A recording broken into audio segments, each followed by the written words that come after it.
Title slide of a PowerPoint presentation. Hello and welcome to the Mastering Pears series, September 2023.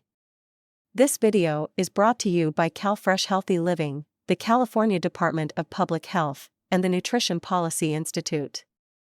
In this video, we'll be working through a slide deck titled Selecting the Correct PSE Setting.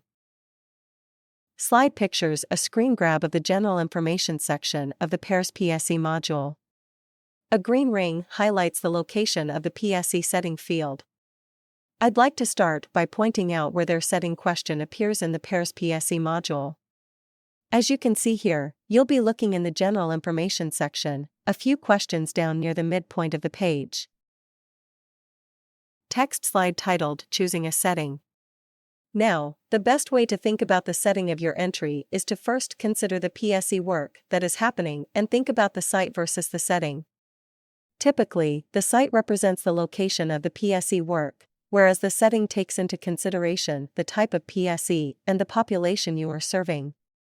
Next, look over the list of settings as if the options provided were categories, rather than precise descriptors. You're going to pick the list option that is most closely related to the type of work you are trying to describe.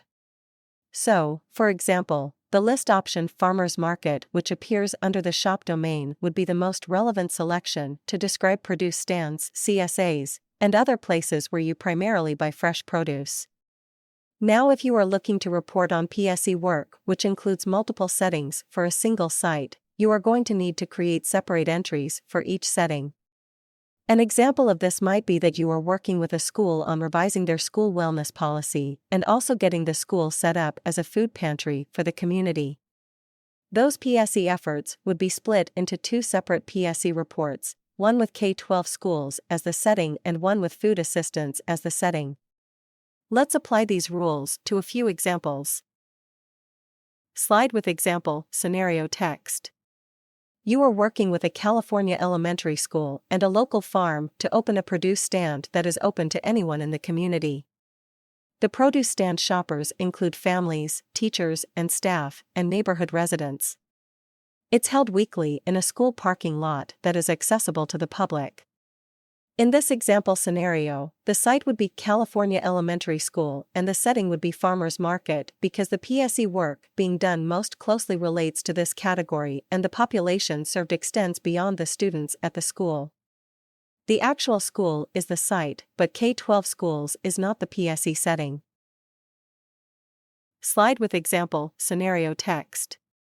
Next, let's say you were working on an initiative which involves mobile farm stands which are like produce stands that pop up and sell farm fresh produce at different locations. In this case, your setting would again be Farmers Market and you would have a separate PSE entry for each site that the mobile farm stand pops up at. We commonly see people get thrown off by the option mobile vending and food trucks. This option is meant to describe outlets which provide prepared food for purchase, whereas mobile farm stands sell produce, similar to other shop settings. Once again, it helps to think about the settings as categories, rather than only scanning for the same keywords. Slide with example, scenario text. Next, let's say you are working with a local park to set up a new food assistance site, where you will distribute free bags of healthy groceries every month. In this case, the site at the local park and your setting would be food assistance sites, food banks, and food pantries. We commonly see folks select parks and open spaces as their setting in cases like this, but as you are probably tired of hearing me say, you need to select a setting which best describes the type of work being done and the location is typically the site. Conclusion slide. A QR code is pictured with the label, Scan Me. Alright, that's it for this video. We hope that it was helpful. If you have any more questions about this or other topics, please reach out via email to evaluatesnaped@ucam.edu. If you can, please take a moment to scan the QR code provided to give us feedback on this video, and to help us improve future resources. Thank you.